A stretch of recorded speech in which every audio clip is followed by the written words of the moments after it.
念初，你能听到吗？顾念初，你在不在？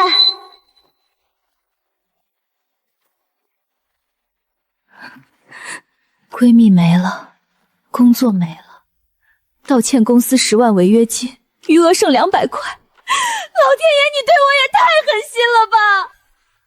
念初，是你回来了吗？谁在说话？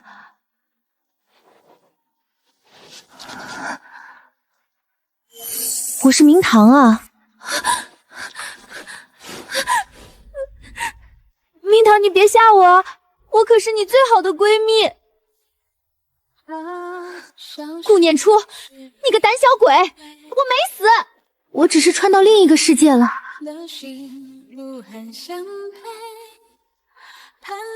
真的是你吗，明堂？你说你穿到另一个世界了？我现在在一个叫昭明的古代，穿成了一个冷宫废妃。这里在闹饥荒，我快饿死了。古代冷宫饥荒，对，这铜镜好像能传东西，你试试给我传点吃的。怎么传？你想着我，使劲想。传过来了，念初，你真传过来了。明堂，你真没死。当然了，念初，我想到了一个逆袭致富大道。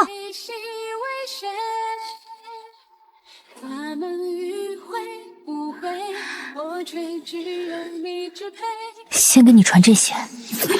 你刚才说那个致富大道是什么？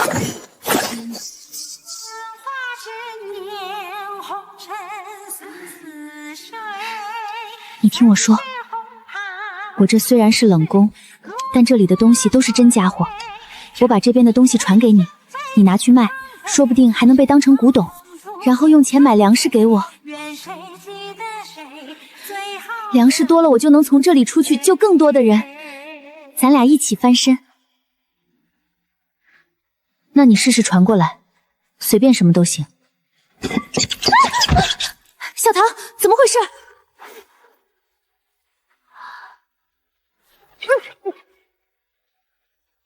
夜壶，冷宫里能翻出碗和夜壶，已经很不错了，好吗？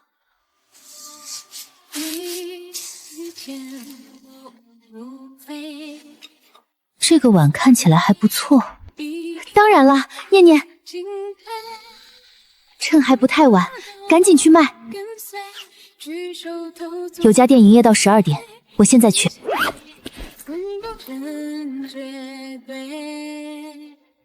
明堂，你等着我，肯定等你，小心点，别被坑了。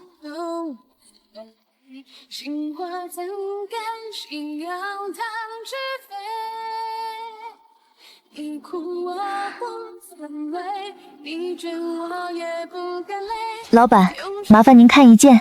不收不收，小姑娘就别来凑热闹了。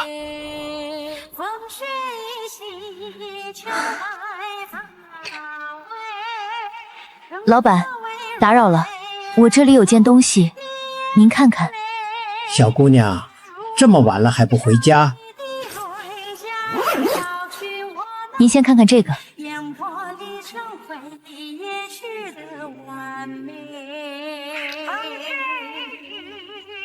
小姑娘，你这碗哪里来的？家传的。你家是做什么的？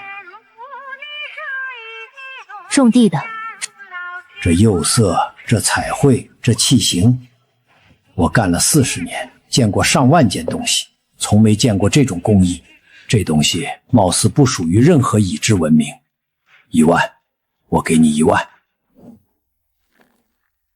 1万，这钱也太好赚了吧！念念，你在哪儿？我好饿。不签，那你别给我干了。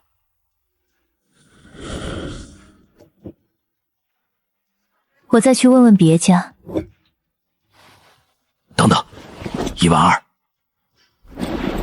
2。15000，就这个价了。这条街你随便去问，没人敢收来历不明这个程度的东西。只有我。成交，但是我要现钱。小姑娘，你不太像种地的。您刚才说不属于已知文明，这世上真有我们不知道的文明？做这行这么久，我见过很多解释不了的东西，但你这个是最解释不了的。周老板，以后可能还要麻烦你。要是还有这个年代的东西，一定先来我店里。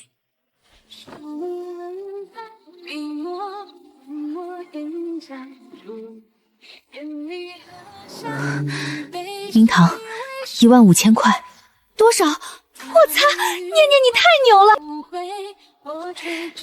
明天我去买粮食，米、面、油，你要多少我给你传多少。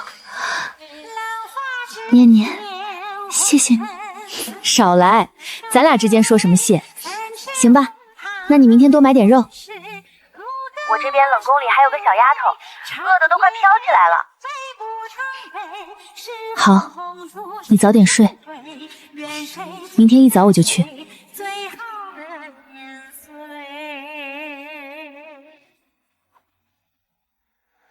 这个以后不用了，你还活着。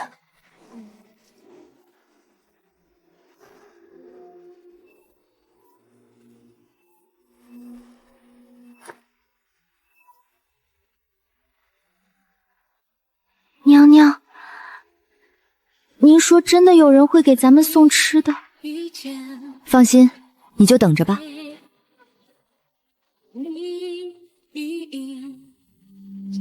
明堂，接好了。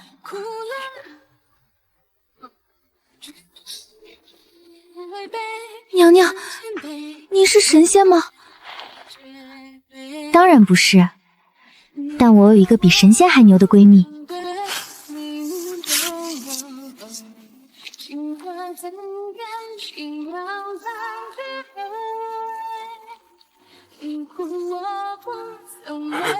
有吃的。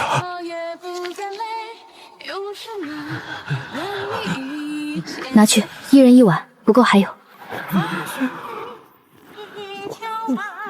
娘娘，娘娘是良神下凡，是良神娘娘。有锅的自己回去煮，没锅的来这儿。我这儿有粥。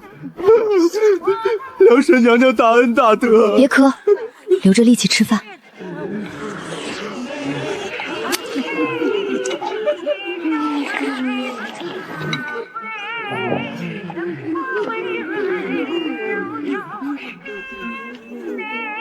干什么呢？干什么呢？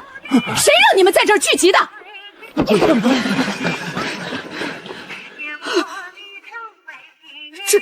这是哪里来的？我变出来的，不行吗？你这个狒狒，你哪里弄来的粮食？偷的，抢的！给刘嬷嬷。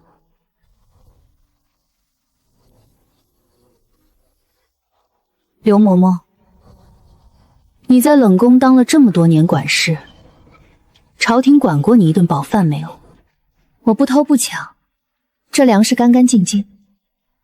你要是想吃，坐下来吃就行了。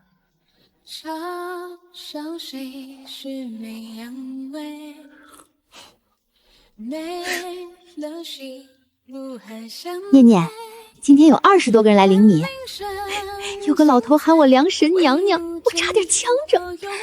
良神娘娘还挺适合你的，这哪适合了？我之前就是个送外卖的。不过念念，我把粮食分出去的时候，那种感觉简直不要太爽。你那边粮食还够多久？省着吃能撑1周，但是来的人会越来越多。那就继续买。你那边稳住人，我这边继续卖东西。你上次那个碗卖了之后，老周还在等着下一件。行，我把冷宫再翻一遍。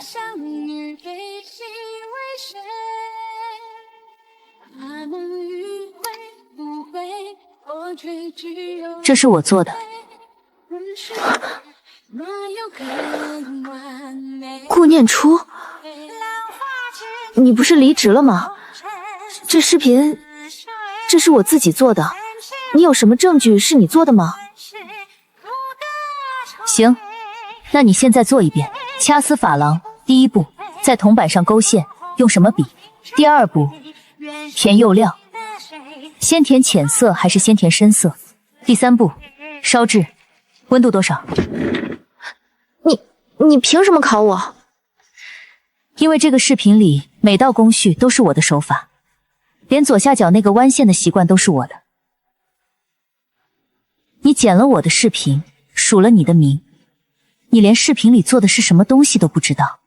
我去，还真是抄的。你等着！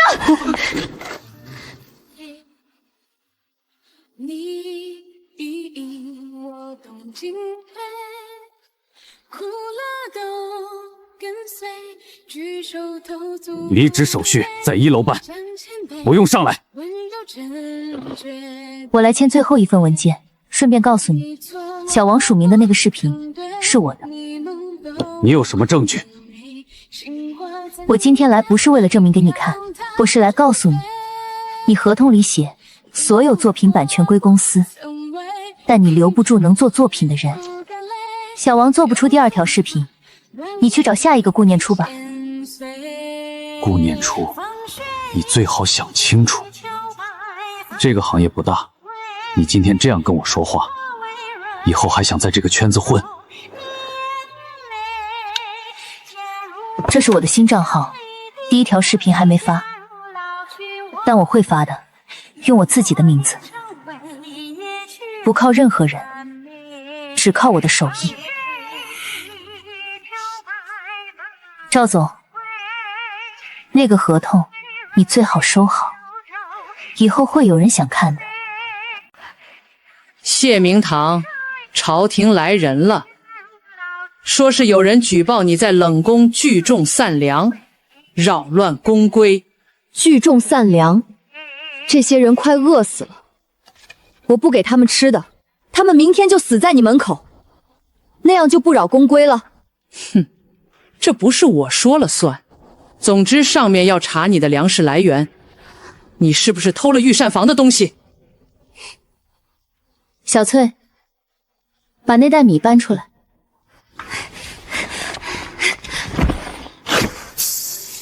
这是我自己的粮食，不需要偷。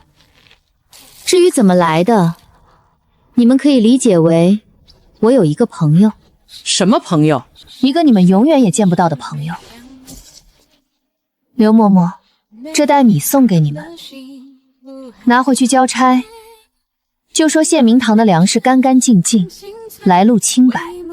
如果再有人来查，让他们自己来找我，我当面变给他们看。收起来。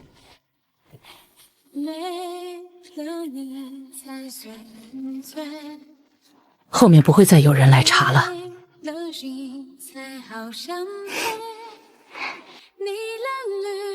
你那边怎么样？打发了，送了一袋米，以后没人来了。你那边呢？赵鹏程放话让我别想在这行混，让他放。咱自己有手艺，怕他？不怕。我今天去注册了自己的账号，明天拍第1条视频。拍什么？拍这个，标题就叫“闺蜜从古代寄来的神秘工艺品，拆给你们看”。那你可别把我供出来。放心，你的设定是神秘供货商，全球仅此一家。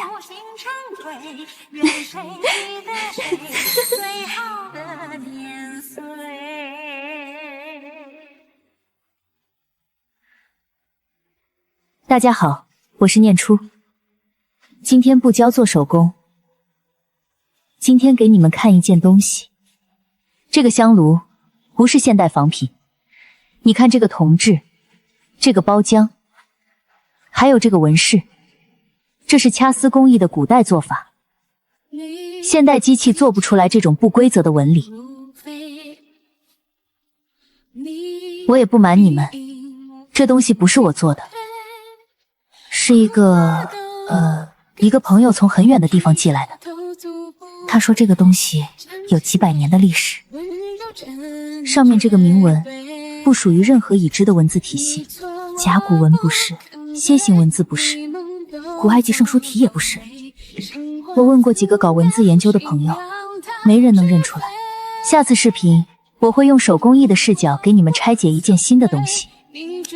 如果你们想看，点赞关注。我叫念初。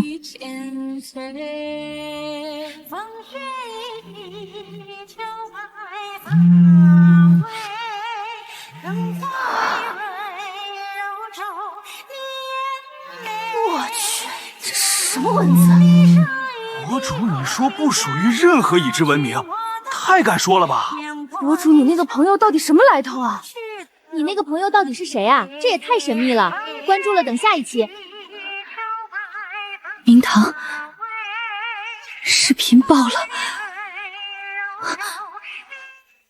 爆了，多少播放量？5万，才发了3个小时，评论好几百条。我丢，念念你出息了！有人在评论区说，关注了，等下一期。明堂，之前我发视频，评论区全是公司买的水军，这次全是真人。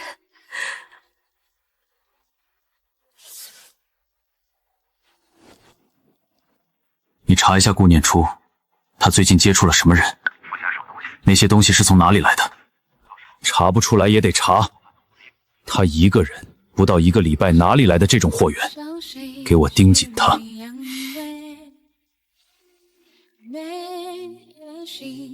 念念，我今天又收了几个机密。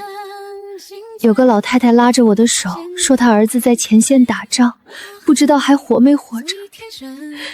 我把米给她的时候，她哭了半天。前线，你那边还在打仗？外面在打，饥荒加战乱，这个王朝快不行了。但是念念，我不想看着他不行。什么意思？我想多做一点，不只是给冷宫门口那几个人发米，我想把粮食送到前线去。那边当兵的也在饿肚子，他们吃饱了才能打仗，打赢了，这个王朝才不会灭，这里的人就不会继续死了。那需要的粮食就不是几十袋了。我知道，所以我这边也得想办法，不能光靠你给我传。冷宫里能卖的东西有限，我得想办法出去，出去才有更多东西。那个香炉卖不卖？明堂，你尽管想办法出去，粮食的事交给我。视频火了，以后东西会越来越好卖。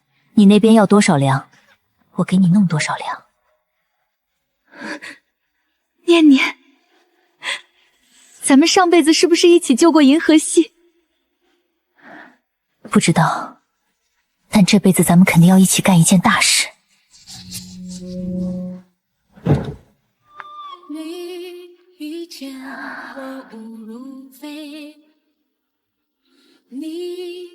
宣冷宫废妃谢明堂觐见。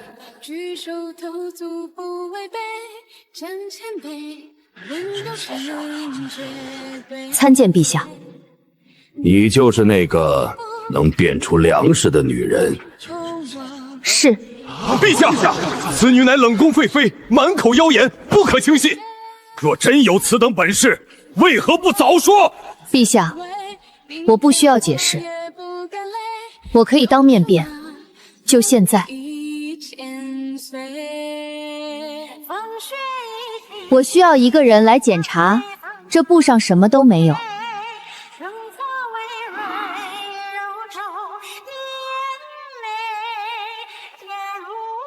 回陛下，确实只是一块普通的布。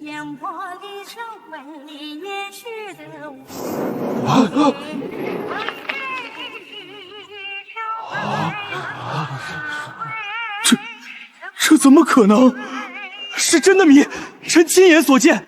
陛下，这袋米我请求送到灾区，谁都不分，先给前线的伤兵。准。谢明堂，你有这本事，为什么现在才站出来？因为之前没人信，现在我想出去，我想带着粮食去灾区。陛下，冷宫门口那些饥民，再不去人就死光了。准你去，但你是废妃，不能以妃位出行。朕给你一道旨意，以钦差之名赴灾区赈灾。谢陛下。1个月前，就是我让人在谢明堂的宫里放了巫蛊之物。陛下最恨巫蛊，当场就把人打入冷宫。我以为那个女人会在冷宫里悄无声息地饿死，却没想到谢明堂站在朝堂上凭空变凉。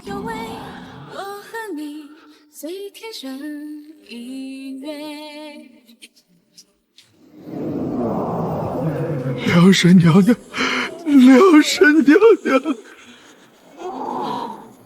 去告诉他们，我不走了。我带着粮食去前面等他们，让他们跟着来。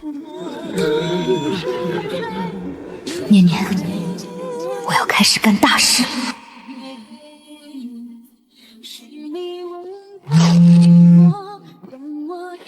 周老板，小姑娘，上次那个香炉有大客户想要，不止一个，你那边还有多少？有是有，但是价格好谈。你这个东西怎么说呢？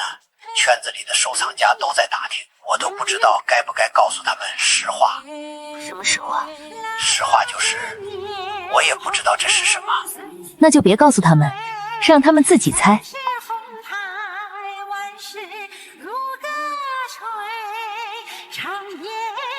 明堂，你那边到底还要多少粮食？尽管说。今天给你们拆一件新的，这件东西的来历我不能说，但它的工艺我可以给你们讲明白。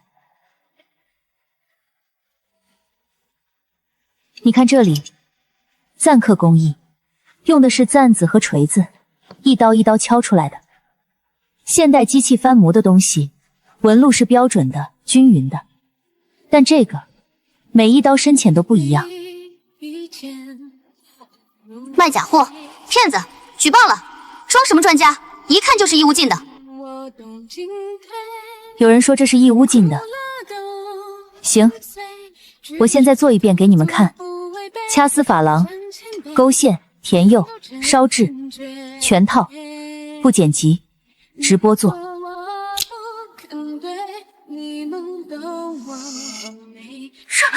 这怎么可能？等等，我没看懂这什么工艺。黑子呢？怎么不说话了？我的天，这手也太稳了！黑子出来走2步，这是真功夫，我跪了！关注了，关注了！现在谁还想说我是假的？女王，黑子脸都打肿了，已关注已推荐，从今天起我就是你的粉。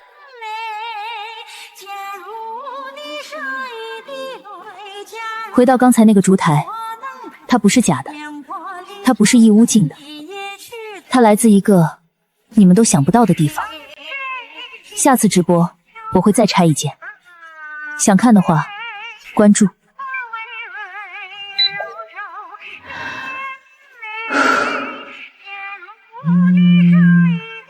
刚才的直播我看了，那个烛台你开个价。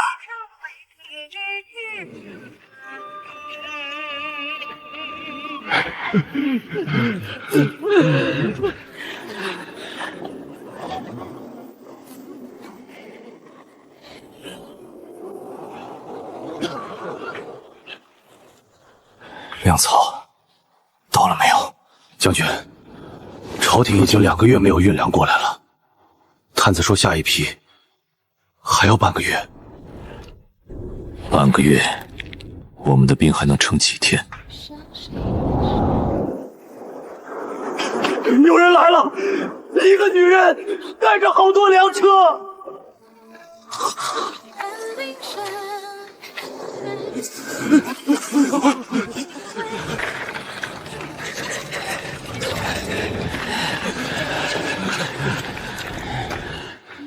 你是何人？谢明堂，陛下派我来送粮。粮食？你从哪里弄来的？朝廷的粮道被断了2个月了。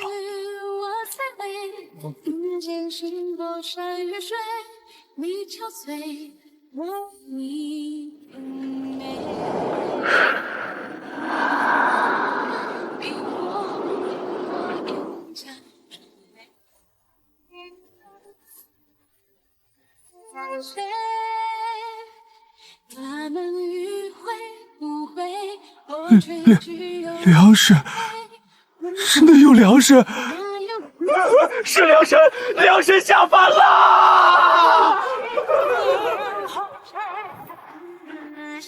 末将萧衍，谢姑娘救命之恩。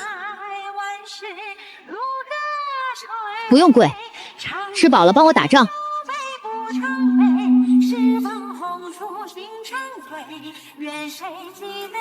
念念，今天我救了一支军队。军队？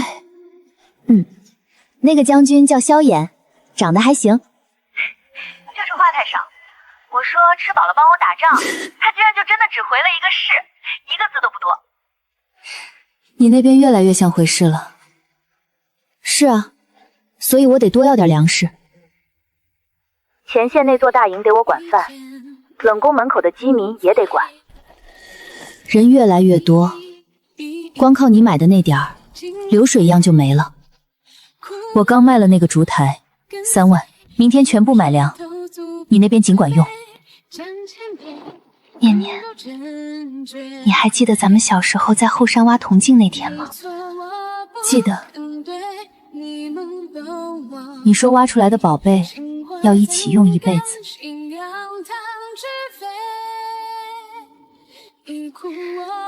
现在真的一辈子了。顾念初，你以为账号做起来了就万事大吉？你看清楚，签的合同上写的是所有作品版权归公司。你现在发的每一条视频，用的每一件东西，版权都是我的。那些东西不是你公司的，是我朋友的。你朋友？你不如告诉法院，你的朋友是什么供货商。识相点，把账号交出来，不然我告你违约。这笔违约金你背不起。不用，今天我给你一个交代。大家好，今天不是说公益，今天给你们看一份文件。第3条，乙方创作的全部作品，版权无条件归甲方所有。第4条，乙方不得以任何形式自行运营社交媒体账号。第7条，违约金为乙方年收入的10倍。什么鬼合同？这不是卖身契吗？哪个公司这么黑？博主，你是不是被坑了？这家公司叫鹏程传媒，老板叫赵鹏程。他们签了57个创作者，每个人的合同都一样。我今天在这里不报警，不告他，我只做一件事，让所有人看到这份合同。至于你们怎么判断，自己看。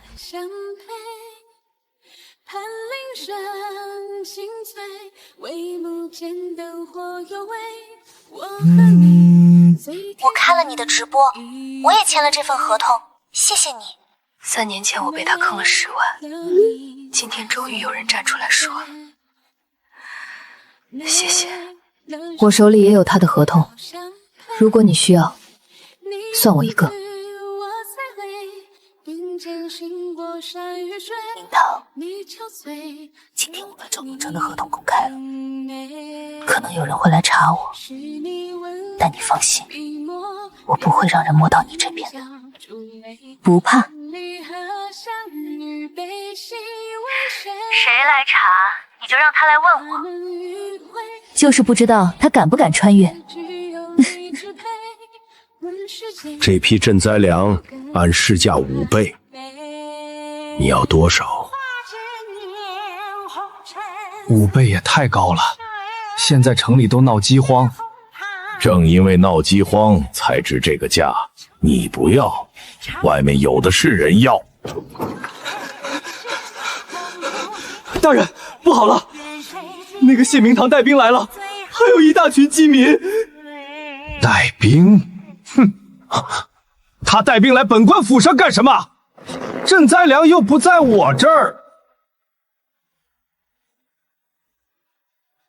把门锁好，从后门出去。谢钦差这是做什么？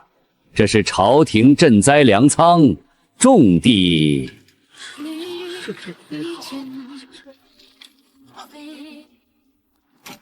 粮仓种地，门从里面锁。王大人，你是不是在里面放了什么东西？钦差说笑了，这是规矩。有人在码头看到你的管家装船11车粮食，船上登记的货物是私粮，但麻袋上印的是赈粮2字。王大人，赈灾粮是朝廷拨给灾民的，你印着赈粮的袋子装的是私粮，往码头上运。萧将军，砸门。是。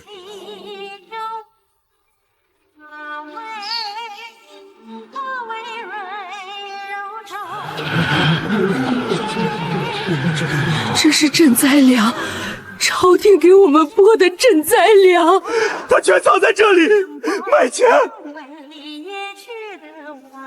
王坤，你贪了多少？钦差，这是往年余粮。往年？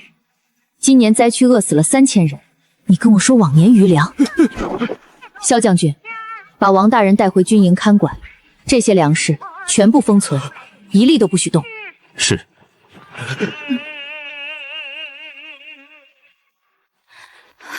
娘娘，皇上说被谢明坛抓了，码头上11车粮食全被劫了。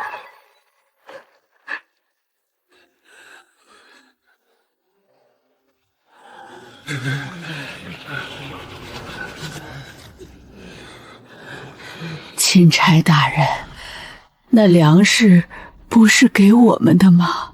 王坤的粮食是赃物，要等朝廷处置。但你们的粮食，我自己有。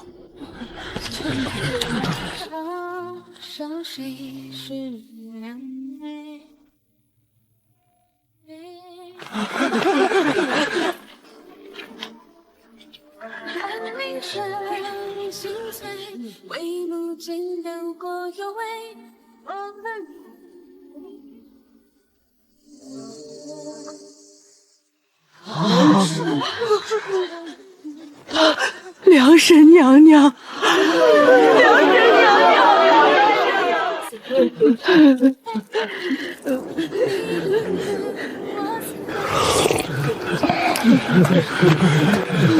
小野。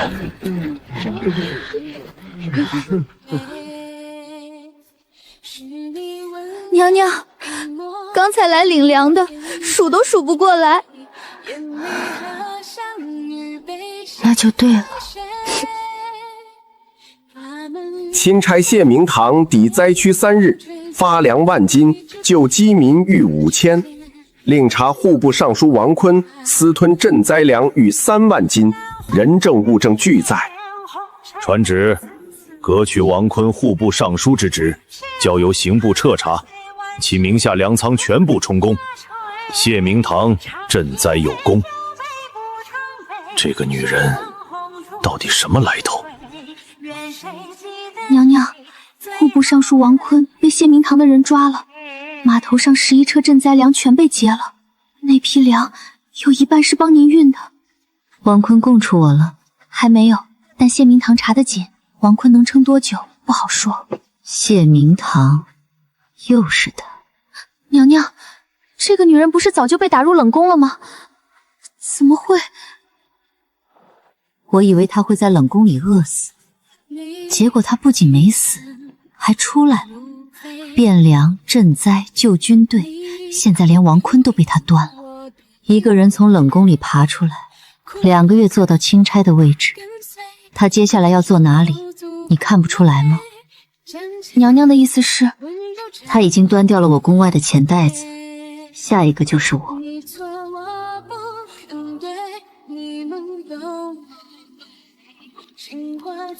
赵太医前段时间给我开的安神药，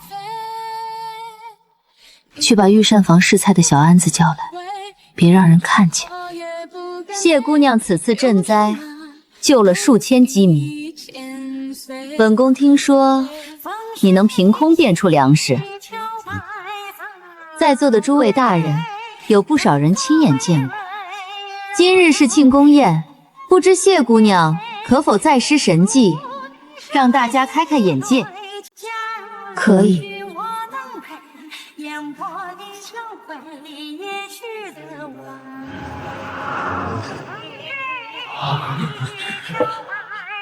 好，不过这粮食毕竟是凭空出现的，陛下万金之躯，入口的东西不可不咽。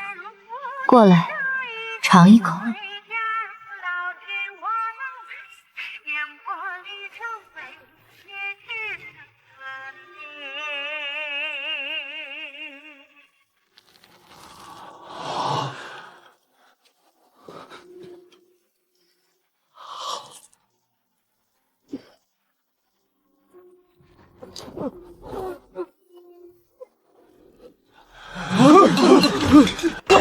这粮有毒！谢姑娘，你的粮食里怎么会有毒？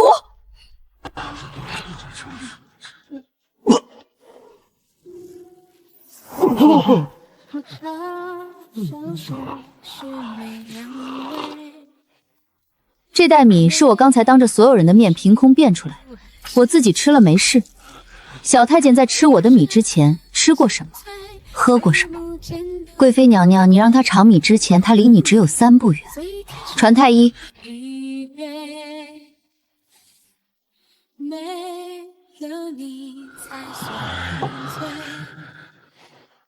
陛下，这小太监中的毒，怕不是从米里来的，是慢毒，毒发需要2到3个时辰。按时间推算，他是在今天中午之前被人下的毒，跟刚才吃的米毫无关系。贵妃娘娘，小太监中午之前中的毒，你让他来尝我的米，算好了他这时候会发作。这局是冲我的粮食来的。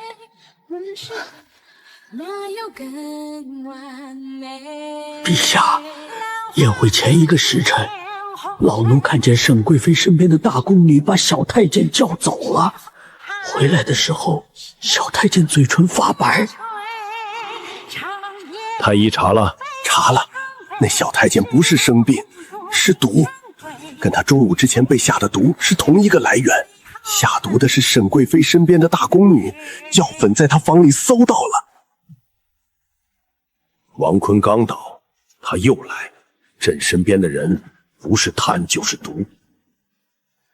传旨，沈氏以毒计诬陷朝廷功臣，即日起废为庶人，迁入冷宫，其身边涉事宫人交由刑部。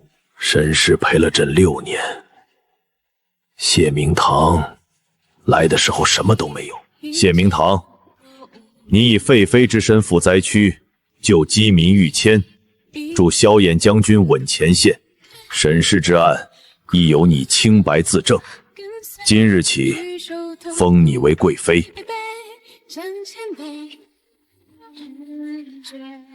臣妾领旨。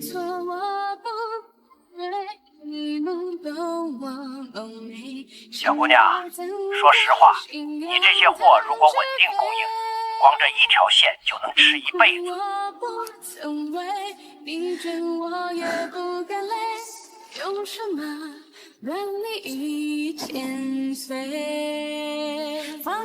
念念，我当贵妃了，牛啊你！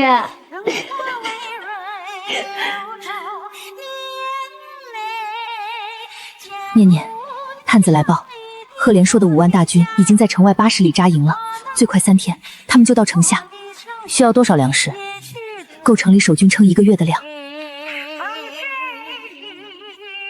够，你等着。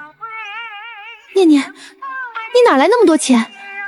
你给我的那些东西，我全卖了，还有预付款。念念，等我这边打完仗，我把整个皇宫里能搬的东西全给你传过去。那我可得给自己留几件好的。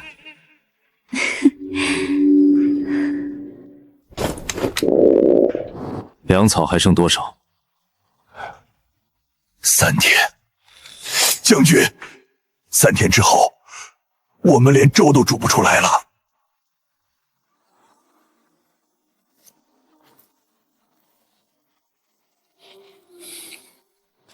贵妃娘娘，城墙上危险。我知道，我来不是为了看风景。赫连硕分3路围城，北门、东门、西门。南门是我们唯一能通后方补给的路，但他的骑兵速度太快，我们只要出城运粮，就会被劫。不用出城运粮，粮草的事交给我。萧将军，你只需要做一件事。请讲。3天后，当城墙上堆满粮食的时候，让你的兵吃饱，然后打出去。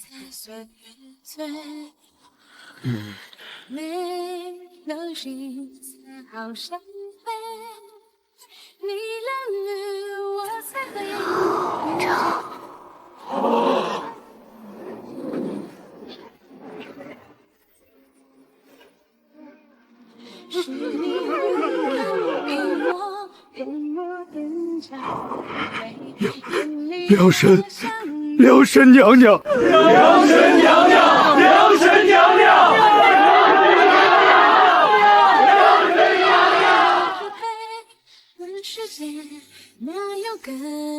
已经打包好了，明天寄走。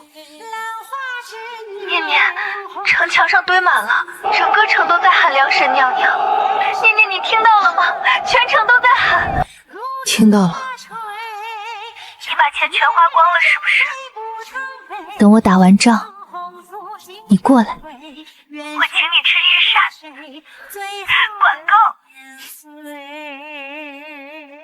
赫连硕吃了上次的亏，现在他把粮草分成了3处存放，每一处都派了重兵，想打他的粮很难。硬碰硬的话，我们的兵只有他的1半，正面打撑不过3天。不打粮，骗他。萧将军，城里有多少辆板车？板车？运粮的板车，空的也行。你们今晚做一件事，把城里所有板车集中到南门，上面堆干草，外面盖粮布。从远处看，要像一车一车的粮食。娘娘，干草看着像粮，可是没分量啊。不用分量，要的是火把从后面照过去的影子。赫连硕的探子在城外，离得远，他们看不到车上装的是干草还是粮食，但他们能看到几10辆粮车从南门运出去。你要让赫连硕以为我们在转移粮食？对，而且是往南转移。南边是通往朝廷粮仓的官道，他看到粮车往南走，会怎么想？他会派兵拦截，他怕我们有了粮食能撑更久。他派兵去劫南边的粮车，哪里的兵力就会少。北门，他的中军大营。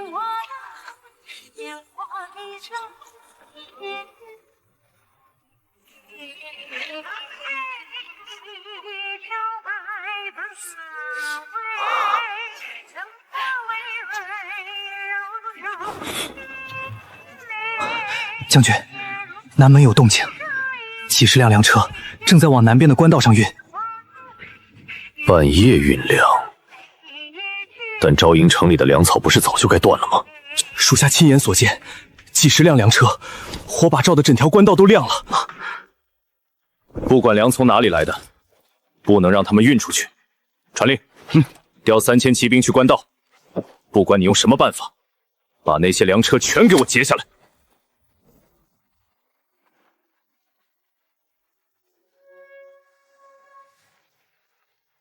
南边官道离北门大营起码要1个时辰。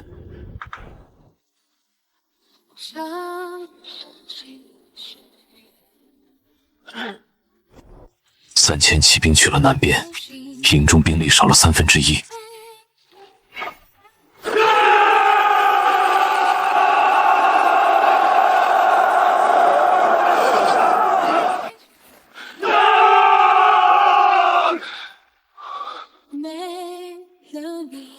中计了。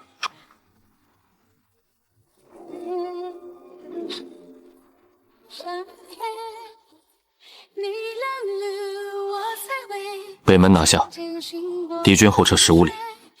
南边的空粮车呢？安娘娘说的，赫连硕的3000骑兵追到官道，发现了一堆板车和干草，粮布堆在路边，上面压了一块石头，石头底下有张字条。字条？我没留字条。字条是末将留的，上面写了5个字：甘草好吃吗？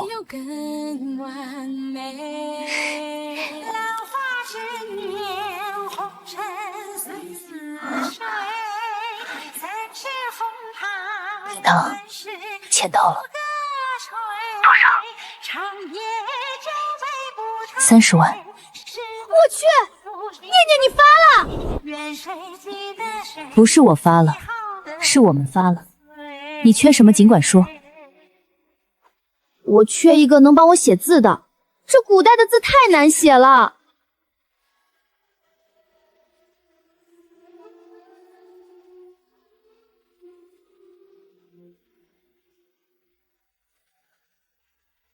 这些合同我看完了。第3条，版权无条件归甲方；第7条，违约金为年收入10倍。这2条按照现行法律，属于显示公平的格式条款。你们如果起诉，胜诉率很高。但我要提醒你们，打官司需要时间，快则半年，慢则1、2年。你们能不能等？不止打官司，我们想举报。他的合同模板套了57个创作者，不是个案，是经营模式。这种属于什么性质？如果证据充分，涉嫌利用格式条款侵害多名劳动者权益，市场监督管理局可以立案调查，严重的话，吊销营业执照。我们7个人的合同都在这里。他威胁我的微信记录，我也存了。其他人的聊天记录、转账记录、银行流水都在。我签那份合同的时候刚毕业，被坑了3年。我一直以为是我自己的问题，今天才知道不是。我爸妈到现在都不知道，我离职还倒赔了8万。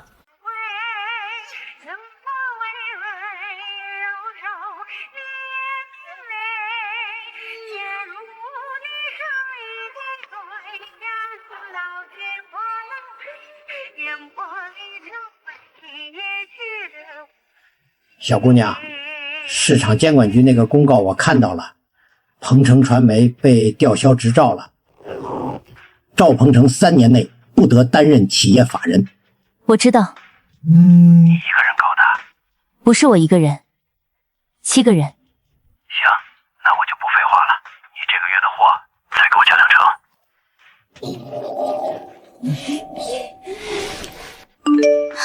念初姐，市场监管局公告下面有人问我们能不能接其他受害者的案子，我回什么？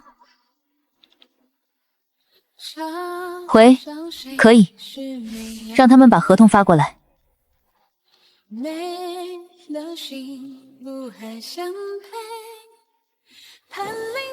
谢明堂，赫连说退了，昭明保住了，你要什么赏赐？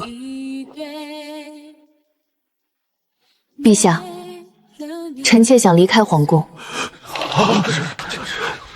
你说什么？臣妾当初入宫，不是臣妾愿意的，是家族把臣妾送进来的。臣妾在宫里没有一天是为自己活的。现在臣妾救了昭明，臣妾想用这份功劳换一样东西。什么东西？自由。朕从来没把你当成过朕的女人，你也不欠朕什么。你救了昭明，朕没有理由把你锁在宫里。准，但朕有一个条件，你留在京城，万一昭明再遇灾荒，朕需要你。臣妾哪儿也不去，就在京城。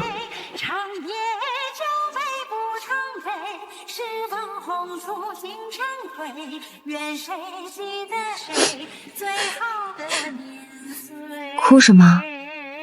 又不是见不到了。娘娘，你以后住哪儿？不知道，先找个客栈。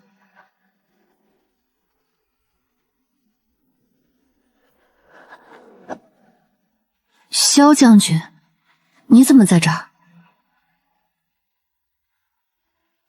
末将已经不是将军了，今早递了辞呈，陛下准了。为什么辞？打了12年仗，够了。况且，京城里多了个没有住处的女人，末将怕她被人欺负。一个打了12年仗的将军，来给一个废妃当保镖。你一个人救了一座城，末将一个人守你一个，够了。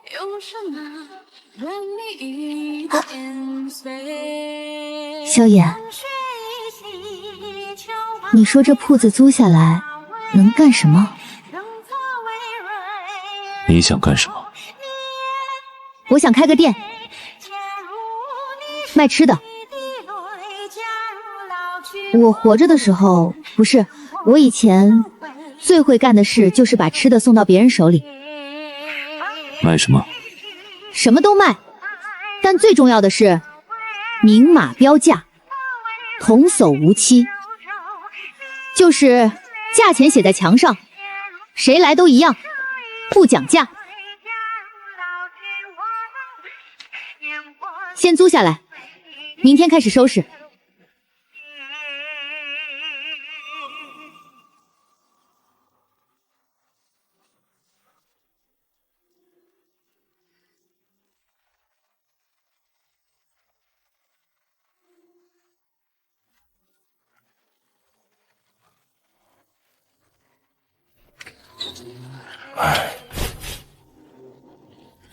这价钱写死了，不能讲。不能，墙上写多少就是多少。来碗面。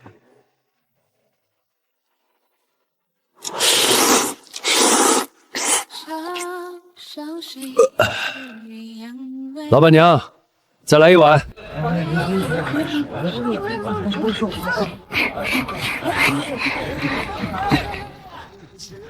这家店不讲价，但是东西是真的好吃。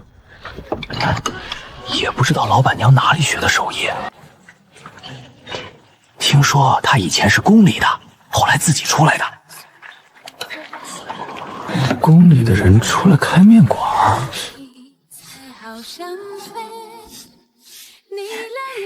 念念，铺子今天翻台了5轮，你现在可真要成富婆了呢。对呀，多赚点钱给你备嫁妆。这么说的话，我也得努力了。你可比我快多了。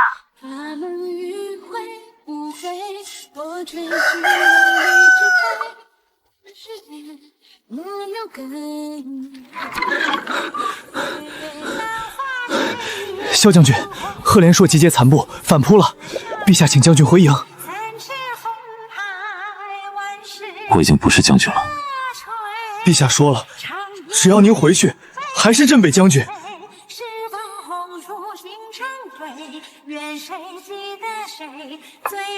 去吧，你打了12年仗，不是为了在铺子里劈柴的。这间铺子，等你打完回来，我还开着。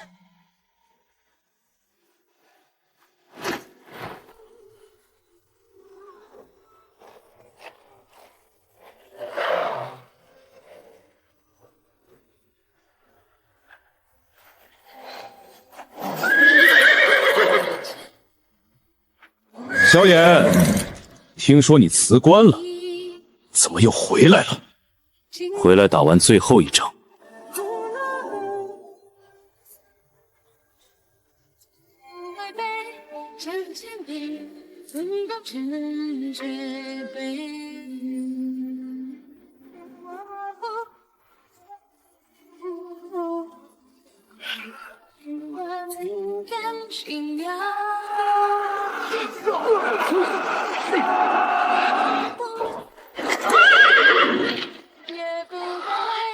用什么跟你一千岁？风雪一袭。你说的打完回来，铺子还开着？开着，明天早起蒸馒头。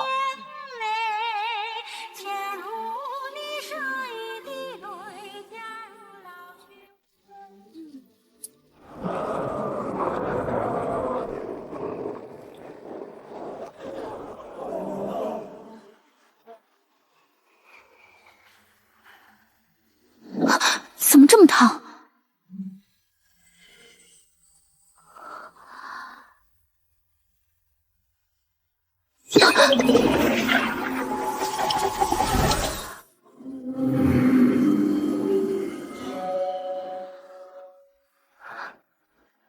念念，明堂，我看到你了。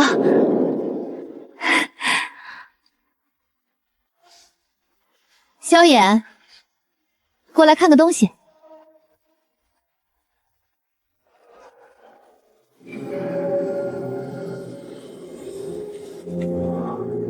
这是我闺蜜，我跟你说过的，那个帮我变粮的人。多谢。若不是你的粮食，昭明早没了。你就是萧衍。明堂说你长得还行。念念，我说的是还行，不是这个语气。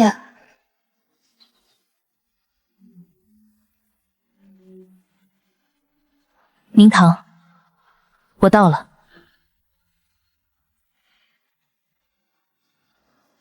书还在。比记忆里矮了一点。明堂，你不回来了？不回了。念念，我在这边有个铺子，有个人天天帮我劈柴，有小崔帮我端盘子，我觉得这里就是我的家了。但你能过来，这门随时开着。行，下次我带火锅底料过去。你那边灶台够大，